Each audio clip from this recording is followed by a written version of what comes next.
Уважаемые зрители, доводим до вашего сведения, что средства массовой информации группы компании «Манзара» не работают в интересах государственных учреждений и производителей продукции. Руководство интернет-телевидения «Гонг ТВ» и депутат пресс приветствуют только актуальную, объективную информацию, полезную для аудитории. Tulpar sport kompleksында Татарстан яшьләре газетасы призына көрәш буенча яшь үсмерләр арасында республика беренчелеге узды. 200-дән артык спортчы 31 командага тупланып килгән иде. 9 үлчәү берәмлегендә 2 көн дәврендә бил алыштылар. Бу ярышның ярты гасырлык тарихы бар. Шул вакыт аралыгында көрәш дөньясына йөзләгән батыр үз исемнәрен язып калдырды. Әлеге ярышларның тарихы белән Татарстан яшьләре газетасының баш мөхәррире булган Атас Гафиятов таныштырып китте. Ул оештыручыларның берсе дә әле. Төрле еллар булды менә шушы вакыт эчендә, 30 елдан артык вакыт эчендә. Хәтта шундый вакытлар булды менә, ул инде теге 90-нчы елларда без үзебез менә беренче, икенче, өченче урыннарга бүләк бирәдек. Инде мин әйтмим дә, иң беренче без керттек, теге мактанып әйтү түгел. Менә бөтен катнашучыларга футболкалар бирәдек, Татарстан яшьләре дип язылган футболкалар, кепкалар бирәдек. Хәзер инде теге бөтенсенә бирмибез, җиңүчеләргә генә бирәбез. Чөнки теге заманалар үзгәрде. Безнең менә бу турнирны без гадәттәгечә Татарстанның спорт министрлыгы, аннан соң Милли көрәш федерациясе һәм менә оештыручы районнар белән, әйтик Мамадышта үтә икән, Мамадыш район хакимияте, аннан соң менә бу юлы безнең турнир агроуниверситет белән бергә үтә бит. Менә аларга алдан ук менә мин рәхмәт әйтмәкче булам. Чөнки менә шушы оешмалар булмаса, бу турнирда булмас иде. Газета үзе генә берничек аны башкарып чыгара алмас иде. Шунысы үзенчәлекле. Ярышларга үзләре дә заманында көрәшеп, төрле дәрәҗәләргә ирешкән шәхесләр килде. Аларга беренчелек кысаларында Татарстан Республикасы Көрәш Федерациясенең истәлекле бүләкләре һәм рәхмәт хатлары тапшырылды. Весовой категориялар 10 кило белән барадыр разница. 50, 60, 70, 80 шулай да. Хәзерге вакытта көрәшчеләргә намного җиңелрәк көрәшергә, чөнки 5 кило сайын разница вес буенча. 10 кило булганда бик авыррак иде көрәшкәндә, конечно. Но без шуңа да карамаштан ул чагында яхшы урыннарга добиваться итә идек. Мондый условиялар безгә төшкә дә кермидер, потому что коверлар юк иде. Хәзер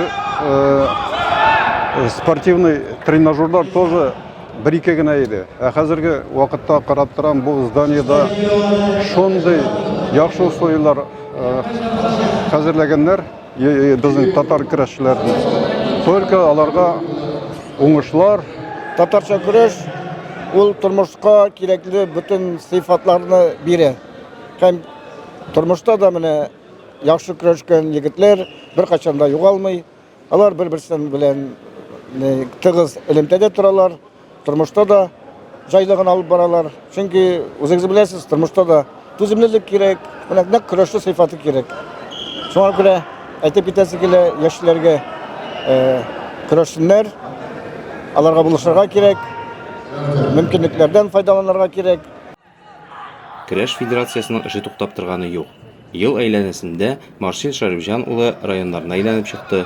Көрәшнең торышына күзәтү ясап, җитешсез якларга игътибарны күчәйтү кирәклеген ассызыклады. Республикада милли спортның торышына тренерлар, көрәшчеләрнең әзерлегенә уңай нәтиҗәләр ясады. Нинди условиялары, тренерлары нинди дәрәҗәдә, менә мин барган җирләрдә көрәш теге начар дәрәҗәдә дип әйтмәсен, бик әйбәт. Соңга барган минем шәһәр менә Норлат шәһәре. Шәһәрдә 34 мең халык яши. 3 җирдә бар безнең менә шушы көрәш секцияләре, аннан соң бар 2 авылда шундый көрәш секцияләре. Район буенча төрле яшьтәге 150 бала итек шөгыльләнә. Шул ук Алабуга шәһәрендә булдым менә. Соңга барган җирләрне әйтәм инде. Анда да шундый ук 140 бала, төрле яшьтәге балалар, инде төрле группадагы балалар. Районда шулай ук районның 2 җирендә, Морта авылында шулай көрәш секцияләре куелган. Анда махсус тренерлар эшли. То есть монда килгән җегетләр әзерлексез генә килмиләр дип әйтәсе килә. Аларның базовый әзерлекләре бар. Аннан соң бит инде булар киләчәктә әйтик, алдагы елларда аларның кайберләре инде бүген үк республика ярышларында катнашты. Менә Хәртиздән Муса Җәлил турнирында анда катнашачак кайберләр инде җиңүчеләре. Шуңа күрә теге баруның максаты шулай дип әйтеп үземә белү өчен кирәк мине. Көрәш ярышларының тарихы бай булуы сөендерә. Әлбәттә, министрлыктан, хөкүмәтебез тарафыннан игътибар булмаса, мондый ук зур нәтиҗәләргә ирешү авыр булыр иде. Үзе дә көрәшче, нинди генә тел булмасын, һәр кайсының нечкәлекләрен яхшы белгән Хәлил Хәмит улы Шәйхетдинов милли спортыбызның үсешенә сөенечен белдерде. Сөендерә, бик күп көрәшчеләр килгәннәр. Без аны авыл хуҗалыгы, аграр университет базасында үткәрәбез. Чөнки заманында да шушы авыллардан килгән җегетләр шушы югары уку йортында шөгыльләнеп, республика күләмендә, Россия күләмендә, дөнья күләмендә җиңү яулаган көрәшчеләребез бар. Киләчәктә дә мин ышанам, Татарстанда яшьләребез үзебезнең яраткан көрәшебез белән яшьтән шөгыльләнеп, Татарстандан, Россиядән, дөнья күләм ярышларында танытырлар дигән фикер белән яшим. Көрәшебез үсә, һәрбер район үзәгендә бар безнең яңа заман таләпләренә җавап бирә торган спорт корылмалары, килемнәр, тренерлар билгеләнде. Безнең көрәшебезне үстәргә барлык шартлар тудырылган. Бу инде безнең Россия беренче националь авыл ярышларында монда туплаган Татарстан җыелма командасы шушы ярышларда катнашачак.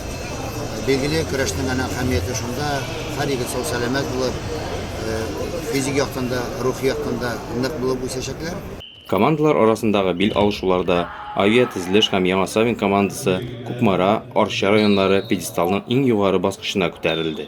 Үз үлчәү авырлыкларында җиңүчеләр 55 килограммда Илфат Миннегалиев, Азнакай, 60 килограммда Рубин Раджабов, Әлмәт, 65 килограммда Данис Садриев, авиатизилеш Яңа Савин районы, 70 килограммда Данил Зиннатуллин, Әтнә, 75 килограммда Илнас Шамсиев, Актаныш, 80 килограммда Динияр Муратов, Арча, 85 килограммда Инсаф Хайруллин, Кукмара, 90 килограммда Азат Хамдиев, авиатизилеш һәм Яңа Савин, 110 килограммда Сем Кичев, Румил, Әлмәт.